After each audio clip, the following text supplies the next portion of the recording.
नमस्कार। आर के त्यागी, गाजियाबाद एनसीआर दिल्ली। ओम सच्ची जनवाणी पर आपका स्वागत है। हमारे चैनल को सब्सक्राइब करें, वीडियो को शेयर, कमेंट, लाइक करें। और हमारा काम यदि आपको पसंद है और अच्छा लगता है तो कृपया करके कुछ जो भी स्वेच्छा से हो संभव आर्थिक सहयोग भी करें। अकाउंट नंबर है 3896687761 3896687761। IFSC code CBI N0285097 CBI N0285097। नाम है राजेश कुमार त्यागी, RAJESHKUMARTYAGI। ये सेंट्रल बैंक में है account, central bank of India, Kaushambi, KAUSHAMBI, Ghaziabad. Mobile number 8588898205 8588898205। और कमेंट सेक्शन में पहले या दूसरे कमेंट में आपको ये सारी डिटेल आपको मिल जाएंगी, वहाँ से आप लेकर के अगर आर्थिक सहायता करना तो कर सकते हैं। कोई आप पर प्रेशर नहीं है, जिसे अच्छा लगे तो वो करे, जिसकी क्षमता हो वो करे, जिसकी क्षमता हो वो ना करे, जिसकी स्वेच्छा हो वो करे, जिसकी इच्छा ना हो ना करे। तो मैंने अभी पिछले वीडियो में सिंगला जी वाला केस के बारे में डिटेल्स बताई। अब मैं आपको ये बता देता हूँ हमारे जो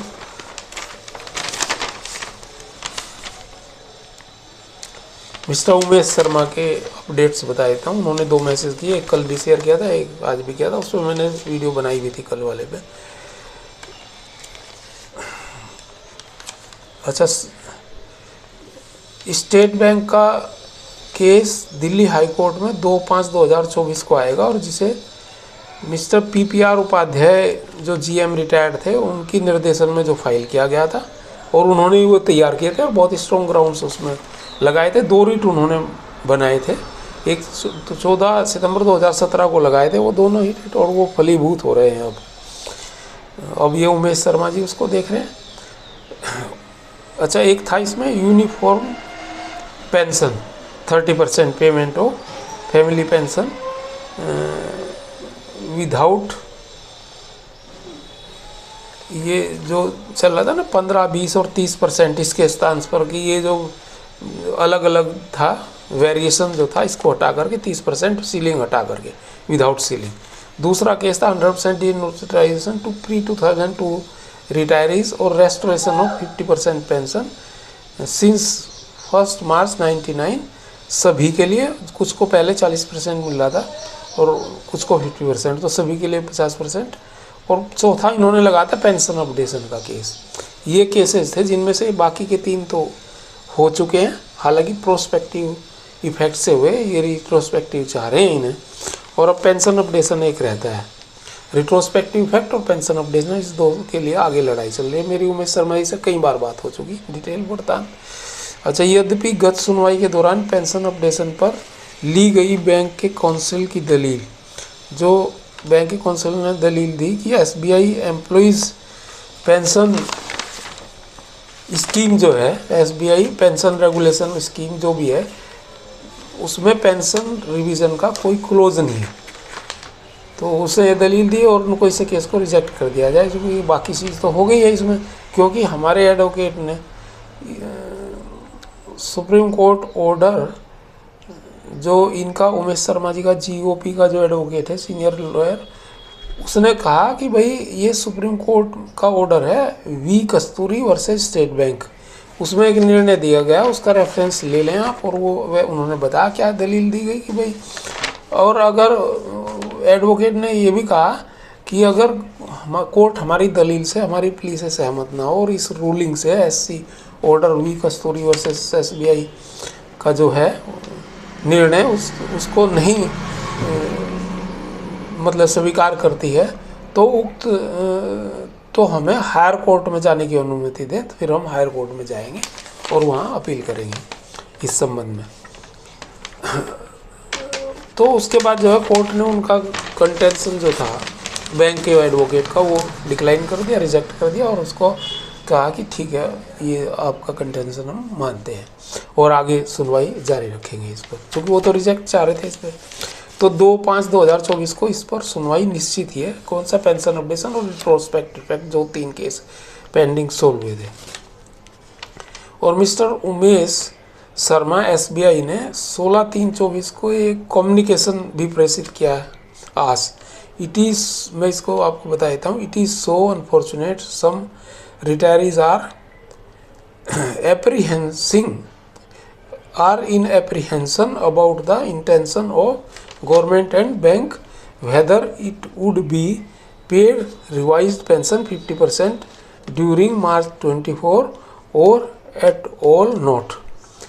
तो उन्होंने कहा आप चिंता ना करें, और जैसे फैमिली पेंशन 30% और किया है, इरेगुलरिटीज हटा कर और सीलिंग हटी है, और डीए न्यूट्रलाइजेशन 100% प्री 2002 रिटायरीज के लिए हुआ है,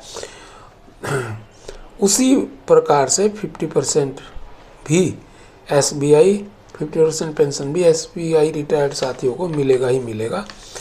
प्रॉब्लम यह है कि इसे रिट्रोस्पेक्टिव भुगतान किया गया है, प्रोस्पेक्टिव भुगतान किया गया है, जबकि हम रिट्रोस्पेक्टिव चाहते हैं, उन्होंने ऐसा बताया।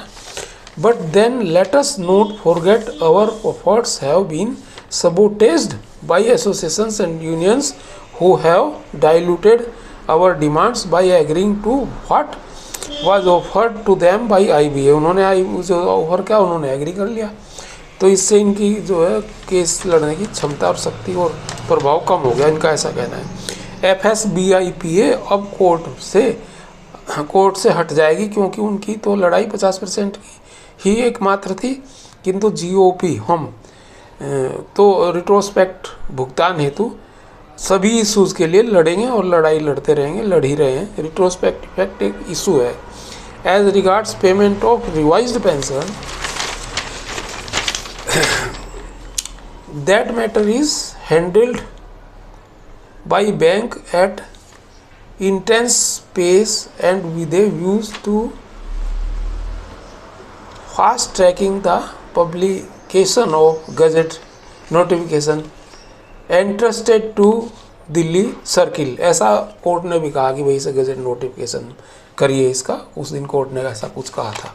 Bank is ready and I have absolutely no doubt that we would get uniform pension at 50% rate from 10th November 2023 within March 24। तो ये 10 नवंबर 23 से ये कह रहे हैं कि हो जाएगा, लेकिन इनका रिट्रोस्पेक्ट का इशू है actually. Please have faith and patience for few more days, stay positively, stay commented for updates and share the negativity please. हाँ, तो इन्होंने ये कहा ना कि और stay positive and stay connected for updates and set the negativity please। Thanks and regards Umesh Sharma 16 मार्च 24। तो ये था, और इसका है ही मैंने आपको बताया, सिंगला वाली allegation as per information shared by mister Sevaram advocate ex IOB case CA 7993/2023 mister Singla versus PNB and others connected cases are reported to be listed for final hearing in Supreme Court on Wednesday 20 March 24 in the Court of Justice madam Hima Kohli, ये supreme court Delhi. ये चीज़ थी आज की जो update basic मुझे बतानी थी, आपको मैंने बता दी। धन्यवाद साथियों, नमन। भारत माता की जय, वंदे मातरम।